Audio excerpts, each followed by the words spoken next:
Hello students, welcome back. तो हम discussion कर रहे थे simple equation chapter and in the previous class we had discussed about the simple equation and its solution. वहां पे हमने देखा था कि सिंपल इक्वेशन क्या है, कैसे हम स्टेटमेंट से सिंपल इक्वेशन फॉर्म कर सकते हैं, या फिर सिंपल इक्वेशन अगर हमें दिया गया है तो उससे कैसे मैथमेटिकल एक्सप्रेशन से कैसे हम स्टेटमेंट बनाएंगे, वो सब हमने सीखा था। और उसके साथ साथ हमने ये जाना था कि एक इक्वेशन का सोल्यूशन होता क्या है, सोल्यूशन का डेफिनेशन क्या है।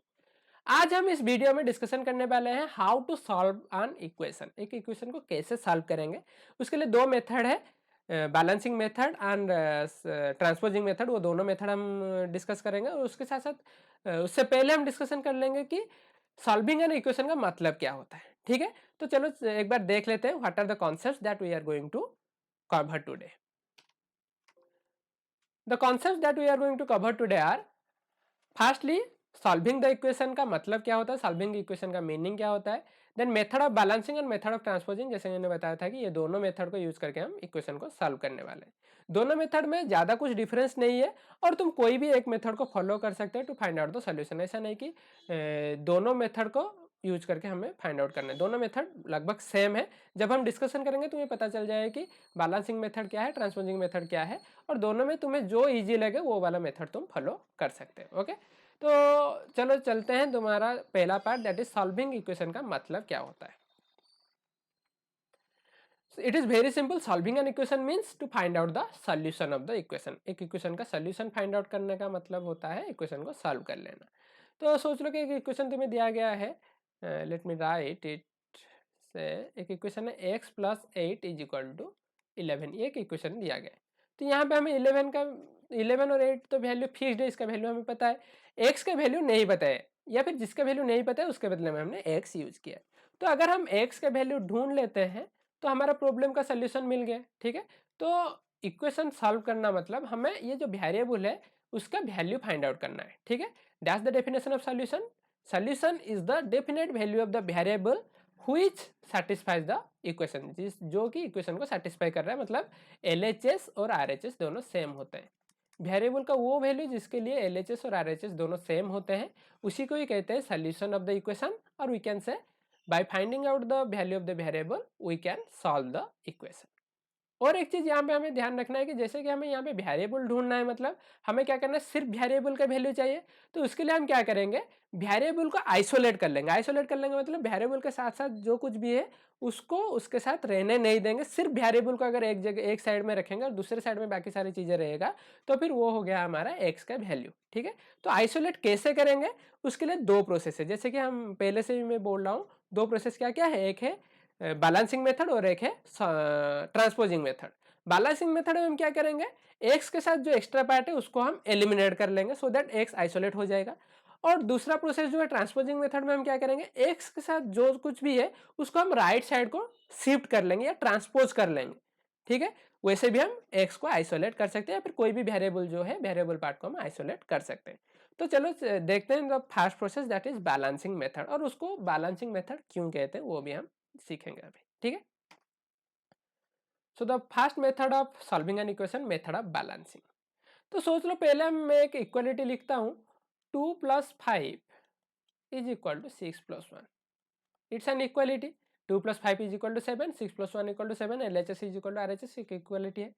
मैं अभी क्या करता हूँ, अगर मैं 2 + 5 के साथ 2 ऐड करूंगा लेफ्ट साइड में, एंड राइट साइड में भी 6 + 1 के साथ 2 ऐड करूंगा, तो अभी ये एल एच एस क्या हो जाएगा, 2 + 5 7 + 2, सॉरी, हाँ, 2 + 5 7 + 2 9, एंड यहाँ पे 6 + 1 + 2 क्या हो जाएगा, 9। अभी भी ये दोनों सेम रहते हैं।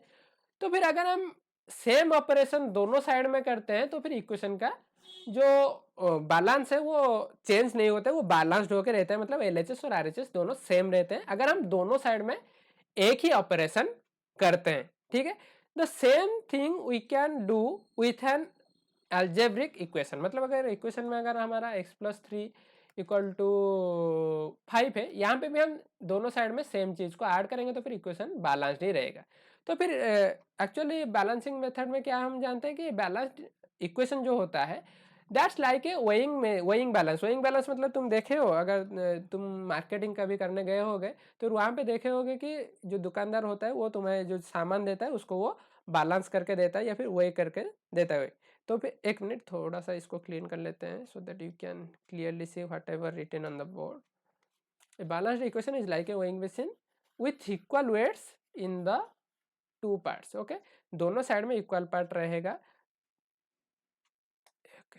ओके तो फिर तुम कभी अगर मार्केट गए होगे तो फिर ऐसा वाला जो तराजू जो होता है, ठीक है, तो वहां पे क्या होता है, दोनों साइड में सेम वेट रहता है. अगर तुम एक साइड में 500 ग्राम रखोगे तो उतना ही सामान राइट साइड में रहेगा. अगर तुम 500 के जगह पे और 200 ऐड कर लोगे तो फिर वहां पे और कुछ सामान राइट साइड में भी ऐड करना पड़ेगा सो दैट द जो तराजू है वो बैलेंस्ड रहेगा. तो इक्वेशन भी एक बैलेंस्ड इक्वेशन भी उसी तरह होता है, दोनों साइड में सेम पार्ट रहते हैं एलएचएस और आरएचएस. अगर हम एलएचएस में कुछ एक्स्ट्रा ऐड करते हैं तो फिर आरएचएस में भी हमें कुछ एक्स्ट्रा ऐड करना पड़ेगा so that the equation should be balanced. Okay, तो देखते हैं हम मेथड ऑफ बैलेंसिंग कैसे काम करता है और उसके बाद कुछ एग्जांपल्स देखेंगे. एग्जांपल्स मतलब कुछ इक्वेशंस हम लेंगे और उसको मेथड ऑफ बैलेंस यूज करके सॉल्व करेंगे. तो भाई देखो, सोच लो कि ये एक तराजू है या फिर वेइंग मशीन है जिसके लेफ्ट हैंड साइड में है x+5. इक्वेशन पहले मैं लिख लेता हूँ, ऊपर जो है उसको पहले क्लीन कर लेंगे so that will not be confused. Okay, तो इक्वेशन पहले मैं यहाँ पे लिख लेता हूँ. इक्वेशन सोच लो कि दिया है x+5 इज इक्वल टू 11. तो लेफ्ट हैंड साइड में क्या है, x+5 देख सकते हो तराजू का, और राइट साइड में 11 है और तराजू बिल्कुल बैलेंस्ड है, ऊपर नीचे नहीं हुआ है. लेफ्ट साइड राइट साइड दोनों सेम हाइट पर है तो वो बैलेंस्ड है. Left hand side is equal to right hand side है. तो फिर हम क्या करना है, हमें आइसोलेट करना है एक्स को. तो हम क्या करेंगे, यहाँ पे एक +5 एक्स्ट्रा है देख रहे हो, तो मैं अगर यहाँ पे -5 कर लूंगा तो ये +5 -5 कैंसिल हो जाएगा और एक्स हमारा आइसोलेट हो जाएगा, है कि नहीं. तो फिर अगर हम -5 करेंगे लेफ्ट हैंड साइड में तो वो उसका वेट जो है वो कम हो जाएगा, राइट हैंड साइड नीचे आ जाएगा. ये सुनो, अगर हम -5 कर लेंगे तो 11 वाला पार्ट जो है वो नीचे आ जाएगा, जो लेफ्ट हैंड साइड है वो ऊपर चला जाएगा क्योंकि उससे हमने -5 कर लिया है. तो इक्वेशन तो बैलेंस नहीं रहा ना. तो हाँ, हमारा एक्स आइसोलेट यहाँ पे हो गया, -5 +5 कैंसिल हो गया, एक्स मिल गया हमारे लेफ्ट हैंड साइड में, लेकिन ये इक्वेशन बैलेंस नहीं रहा है. तो इसको बैलेंस करने के लिए हमें क्या करना पड़ेगा, जो राइट हैंड साइड है वहां से भी 5 को कम करना पड़ेगा या फिर वहां पर भी -5 करना पड़ेगा.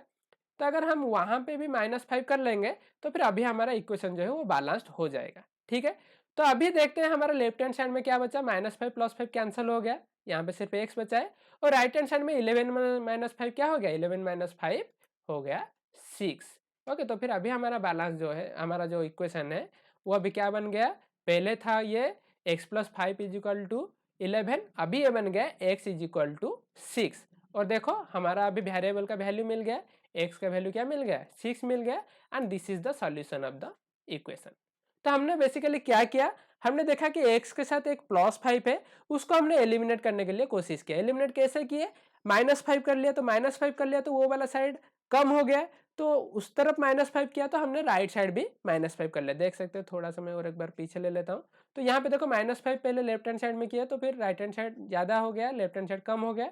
तो राइट हैंड साइड में भी हमने क्या किया, राइट हैंड साइड में भी हमने -5 कर लिया, तो फिर बैलेंस हो गया इक्वेशन. अभी फिर इसको सिंप्लीफाई कर लेंगे, +5 -5 लेफ्ट साइड में कैंसिल हो गया, तो लेफ्ट साइड में बचा x एंड राइट साइड में 11 - 5 बचा 6. तो अभी हमारा x का वैल्यू मिल गया जो कि है solution of the equation of x+5 equal to 11. यहाँ पे +5 था तो हमने -5 किया, वैसे ही अगर कहीं पे -5 होगा तो वहां पे हम +5 करेंगे, -7 होगा +7 करेंगे, लेफ्ट साइड में भी और राइट साइड में भी. वैसे ही अगर मल्टीप्लाई हुआ है तो हम डिवाइड कर लेंगे, अगर डिवाइड हुआ है तो उसको मल्टीप्लाई कर लेंगे. तो चलो कुछ और एग्जांपल्स देखते हैं और कैसे मेथड ऑफ बैलेंसिंग यूज करके उसको सॉल्व करेंगे वो भी देखेंगे. ठीक है, तो वहां पे स्टेप्स क्या हो गया, स्टेप्स पहला हो गया eliminate the constants from LHS to isolate the variable by performing the opposite operation. Opposite operation मतलब प्लस का ऑपोजिट है माइनस, माइनस का ऑपोजिट है प्लस. अगर मल्टीप्लाई हुआ है तो हम क्या करेंगे, डिवाइड करेंगे, डिवाइड हुआ है तो उसको हम मल्टीप्लाई करेंगे, ऑपोजिट ऑपरेशन हम परफॉर्म करेंगे सो दैट हमारा एक्स वाई जेड जो कुछ भी वेरिएबल है उसके साथ जो एक्स्ट्रा पार्ट है वो एलिमिनेट हो जाए. एंड लेफ्ट साइड में अगर हम कर रहे हैं तो फिर हम क्या करेंगे, सेम ऑपरेशन राइट साइड में भी परफॉर्म करेंगे सो दैट हमारा एलएचएस आरएचएस बैलेंस्ड रहे. ओके, एक मिनट, कुछ कुछ एग्जांपल्स भी देख लेते हैं. सोच लो कि चारों में से एक एक कर लेते हैं. x+5 वाला तो हो गया, प्लस वाला. सोच लो कि अगर एक इक्वेशन में y - 6 इज इक्वल टू 10 है तो हम क्या करेंगे, हम लेफ्ट साइड में -6 को हटाने के लिए क्या करेंगे, +6 करेंगे। अगर लेफ्ट साइड में +6 किए तो राइट साइड में भी +6 करेंगे।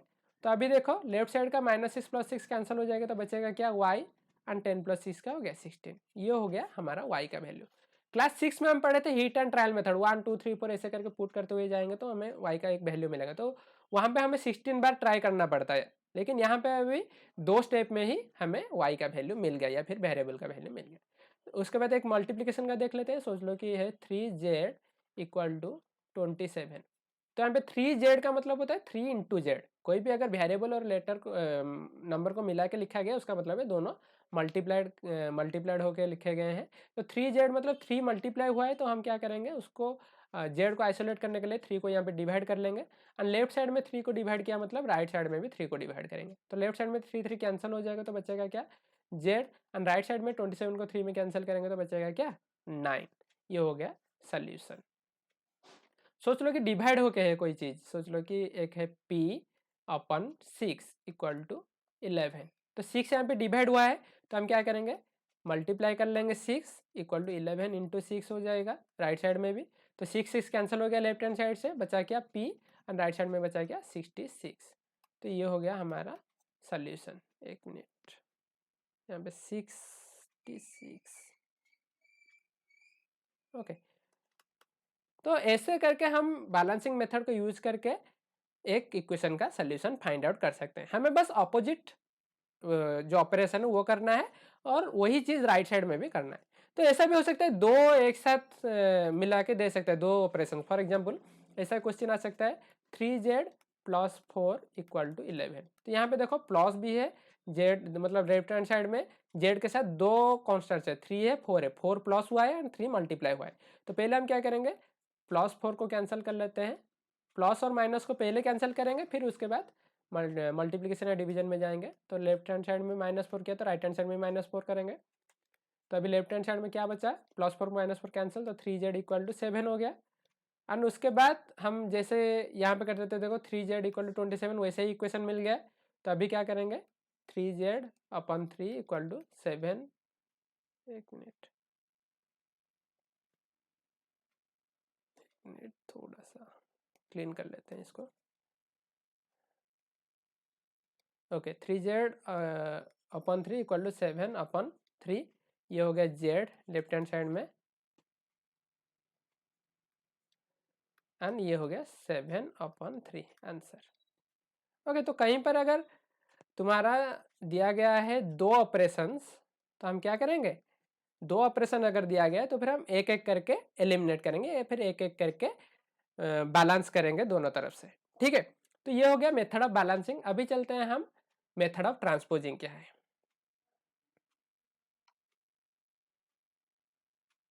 मेथड ऑफ ट्रांसपोजिंग, देखो method of transposing is just the process of balancing, the method of balancing. लेकिन वहां पे एक चीज को हम एक स्टेप को ओमिट कर लेंगे। फॉर एग्जांपल देखो, मैं एक इक्वेशन लिख रहा हूं पहले, x + 3 = 7 दिया गया है। तो इसको कैसे हम सॉल्व करते थे बैलेंसिंग मेथड में, x + 3 लेफ्ट साइड से 3 माइनस करेंगे एंड राइट हैंड साइड से भी 3 माइनस करेंगे। तो फिर अभी उसके बाद हमें क्या मिलेगा, +3 - 3 कैंसिल, तो क्या बचा, x = 7 - 3 क्या हो गया, 4 हो गया। ठीक है, तो ये चीज जो हमने किया, ये जो बीच में जो एक पोर्शन किया हमने, ये पोर्शन को अभी हम नहीं लिखेंगे, डायरेक्ट करेंगे कि अगर x + 3 = 7 दिया गया है तो हम क्या करेंगे, हमें पता है कि +3 को एलिमिनेट करने के लिए -3 करना है। तो लेफ्ट साइड में जो +3 -3 लिखते थे वो अभी हम नहीं लिखेंगे, +3 -3 कैंसिल हो गया। राइट साइड से सिर्फ -3 लिख लेंगे। लेफ्ट साइड में +3 -3 लिख के जो कैंसिल करते थे वो और हम नहीं करेंगे, डायरेक्ट हम x = 7 - 3 करेंगे। तो क्या हो गया, 7 - 3 = 4 हो गया, that is the answer. Okay, तो फिर जस्ट थोड़ा अगर हम इम्प्रोवाइज कर लेंगे मेथड ऑफ बैलेंसिंग को, तो वो हो जाएगा मेथड ऑफ ट्रांसपोजिंग। तो इसके लिए हम बार बार जो +3 हुआ है तो -3 करना है, -5 हुआ है तो +5 करना है लेफ्ट हैंड साइड में, वो और नहीं करेंगे। डायरेक्ट अगर लेफ्ट साइड में -5 हुआ है तो राइट साइड में +5 कर लेंगे और लेफ्ट साइड से उसको डायरेक्ट एलिमिनेट करके लिख लेंगे। ठीक है, that's the process of transposing. तो ट्रांसपोज क्यों बोला जाता है, अगर हम यहाँ पे ऐसे देखें तो ये स्टेप को अगर हम नहीं देखेंगे तो देखो यहाँ पे क्या हुआ है, +3 क्या किया गया है, राइट साइड को शिफ्ट कर लिया गया है। ठीक है, राइट साइड को शिफ्ट कर लिया है तो क्या हो गया, +3 था, राइट साइड में वो क्या हो गया, -3 हो गया। वैसे ही अगर कोई चीज लेफ्ट साइड में माइनस हुआ हो, इसको अगर हम राइट साइड में लेंगे तो -2 राइट साइड में जाके क्या हो जाएगा, सॉरी ये है 9 +2 हो जाएगा। अंडरस्टूड।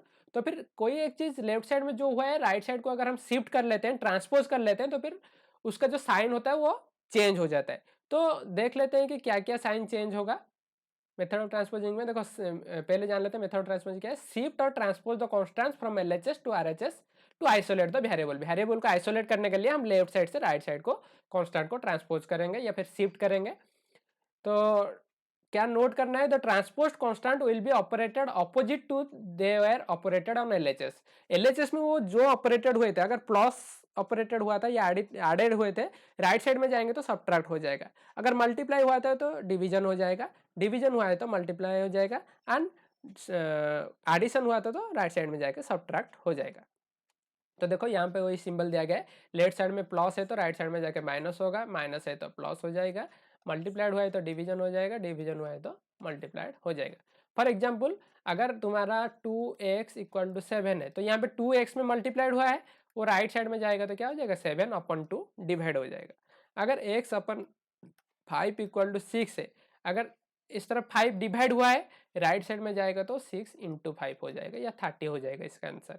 अगर x + 5 = 3 है तो राइट साइड में जाएगा तो +5 क्या हो जाएगा, -5 हो जाएगा, 3 - 5 = -2 आंसर होगा। वैसे ही अगर x - 9 = 5 है तो 9 को उस तरफ ले जाएंगे तो 5 + 9 हो जाएगा, which will be equal to 14। Okay, so ये है मेथड ऑफ ट्रांसपोजिंग। अभी मैं उम्मीद करता हूँ कि तुम्हें मेथड ऑफ ट्रांसपोजिंग और मेथड ऑफ बैलेंसिंग दोनों समझ में आ गया होगा। तुम दोनों में से कोई भी मेथड यूज करके इक्वेशन को सॉल्व कर सकते हो। अगर क्वेश्चन में दे दिया गया है आइडेंटिटी, मतलब स्पेसिफिकली बोल दिया गया है कि मेथड ऑफ ट्रांसपोजिंग यूज करो तो ट्रांसपोजिंग यूज करना है। अगर कहीं पर दिया गया है मेथड ऑफ बैलेंसिंग यूज करो तो बैलेंसिंग मेथड यूज करना है। बैलेंसिंग मेथड में सिर्फ एक एक्स्ट्रा लाइन हमारा आ जाएगा सेकंड स्टेप में। ठीक है, तो ये अगर कहीं पर नहीं मेंशन नहीं किया गया है कि ट्रांसपोजिंग मेथड करना है या फिर बैलेंसिंग मेथड करना है, you can apply any of this. Alright, so ये था हमारा। एक मिनट और कुछ क्वेश्चंस सॉल्व करने के लिए दे देता हूँ मैं होम टैक्स। सोच लो कि x + 7 = 10, इसको सॉल्व करना है। 2x + 5 = 14, ये दोनों मेथड में तुमको सॉल्व करना है, बैलेंसिंग मेथड में भी और ट्रांसपोजिंग मेथड में भी।